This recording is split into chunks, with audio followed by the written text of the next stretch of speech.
obviously, congratulations to Miami. We knew we had a good opponent, and they earned it. I mean, heck, they double-digit hits and almost double-digit runs. So we know they're very offensive, and they did a great job with 2 strikes and 2 outs. And usually in the postseason, those are the difference. The swing innings, you're 1 out away from getting off the field, and you don't get off the field because they get a 2-out hit, or vice versa. We've done that at times too. So congratulations to them, and man, looking forward to tomorrow. All right, take questions for Eddie first.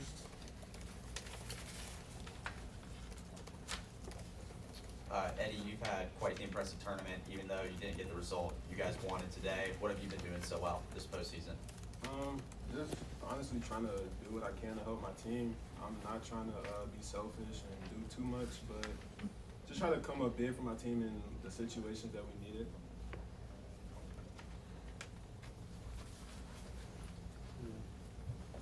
Go ahead, Dustin. Eddie, I guess the conversation amongst your team after this loss, knowing that you do have tomorrow to punch your ticket to Omaha, what does that look like? Have you guys had any brief talk? I know you guys just got off the field. I mean, yeah, Coach talked to us about it, but yeah, we still have one more game to play here in this beautiful stadium with all the beautiful fans, packed out stadium. So I have confidence that we'll bounce back. As Coach always said, we get knocked down, but we always get back up. So I have 100% faith that we're going to come back and win tomorrow. Joey. Eddie, in regards to that, you going in that last inning, you guys still had the confidence. It looked like that you could come back and get this one. Kind of take us through that the last inning and what it was like. We just always know that we have the chance to come back with this lineup. This offense is just we're really dangerous, I believe. But we all have that confidence, and we all know that we can put up a crooked number just like that. So I don't think anybody just had any doubt in their minds in that last inning. We all knew that we could make something special happen.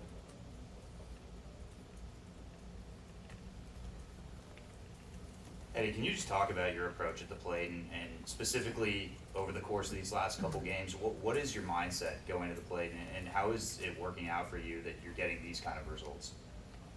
I normally look for certain pitches in certain situations, so I'm kind of just trying to outsmart the pitcher, but at the same time trying not to be too or think too much about it. So it's just certain situations. I think fastball, or for the most part, I do think fastball other way, and then try to react to the off speed, and then hopefully I can pull it or whatever. But there is some situations where I think first pitch slider, like the one I hit out today, the slider, I was sitting on that. So it all depends on the situation. Obviously, yesterday was a really long day for you guys. Kind of quick turnaround. Now with having a noon game against today, how important will that be? Just kind of get some conditioning or just rest. Period. I think we know what to do. We'll get our rest, hang with our families, and just do the right things to be able to bounce back tomorrow. Eddie, can you describe the swing of emotions? Looks like you guys may bust it open, you got Zion up, and then you have a call that doesn't go your way, and they take over the lead. What was kind of the swing of emotion in that inning period? That's just baseball. I feel like a whole lot of momentum shifts in baseball, so you just have to stay cool, calm, and collective. Just try not to, like Coach said, not get too high, not get too low. So I think in that inning we had, we just had to know that we can bounce back and score some runs. So we just try not to get too low in that situation and just do it on offense. Do it on offense. All right, anything else for Eddie? All right, we'll take questions. Dan, you always talk about the little things and they add up kind of thing. I know people are going to point to the fair foul call, but the pickoff at second and then the error to start the inning kind of got things rolling the wrong way, didn't it? Yeah, as Eddie said, it's a game of momentum. So, you just got to handle it. It's going to swing back and forth, and don't get too high, don't get too low. It's, I use a lot of Dr. Elko's sayings. So one of our sayings when he spoke at the beginning of the year is don't sit in the crazy chair. Crazy chair is if you think it's gonna be easy, right? Like, if you live life sitting in the crazy chair, you're not gonna be real successful. So expect hard, embrace the challenges when they come, and you move on. So it's like I said, at the end of the day, they played better than we did. Dan, can you talk about that fair foul play, just kind of what you saw? Obviously the conversation you had with the umps, what was that from your vantage point? Yeah, I don't have a good angle from the dugout. I asked the whole plate ump if he could help. Look, guys, there's a million calls in a game with balls and strikes, and I know they're good conversation pieces, but there's no way in heck I'm gonna blame a really good umpire. You know, make the next pitch, make the next play, get the next at bat. Again, that's part of life. So I'm very confident that my team is not living in that self-pity world as to why we lost the game. Plus, that's disrespectful, I think, to Miami and how well they played. You know, like they nothing was gifted to them, man. That they earned it today. Yeah. Did you think at all about putting a righty in to face Kuvit before in the eighth inning when he hit that homer? You know, Jack Brown already pitched, so Schweitzer's our last righty ready that could close. You know, Peter Michael's more of a starter, and so we had I guess a power lefty warming up, and Starks, it's funky and he's tough. He's tough on righties. It's just Kuvet's just a really good hitter who just missed a couple balls, and it's easy to second guess, but you know, like I told Coach Williams, he's coaching his tail off. We're pitching. I mean, we're doing plenty well in this postseason to win. So that's the great thing about baseball. You know, it's I kind of, I don't know if laugh's the right word or smile inside, but you know, you're too late McDonnell is an often phrase I hear when you're walking to the mound, and if I knew he was going to give up a hit to the previous pitcher batter, I promise you we would take him out. But you know, you got to play the game. You trust your guys, and again, two strike or maybe not 2 strike or 2 out hit, but man, just they earned it.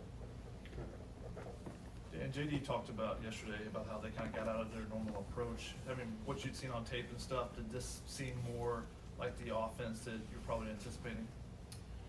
Well, I mean, it's just good hitters. Yeah, I mean, they're going to move the ball. They're good with 2 strikes. They use the whole field. You know, sometimes you just got to give a guy like Patrick Forbes credit. Like, you know, sometimes those pitchers can get you out of your approach. And so, but it's hitting, and you go in and out, and like I said, we knew all along it's a good lineup. They do a good job on offense, and they're going to score their runs.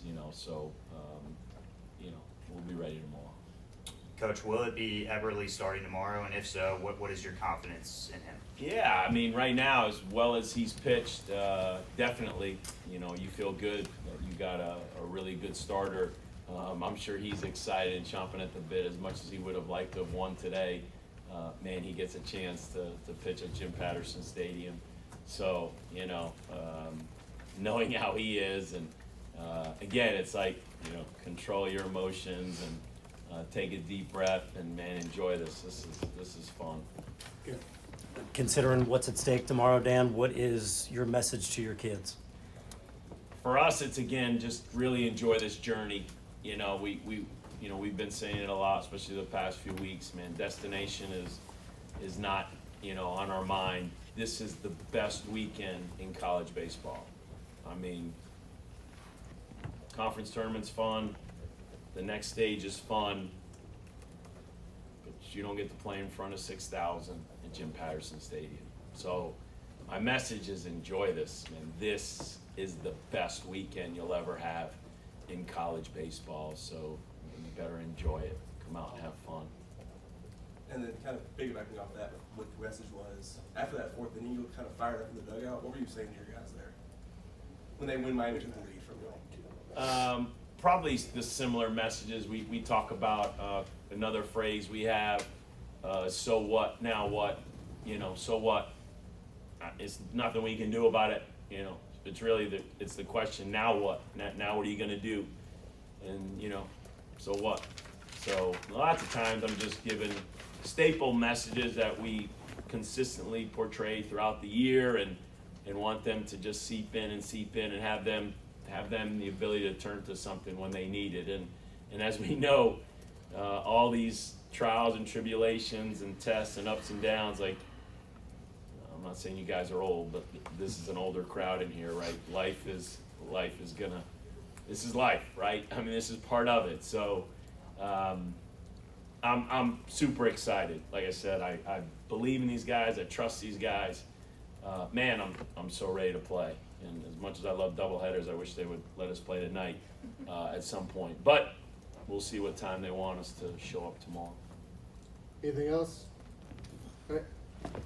Thanks, everybody.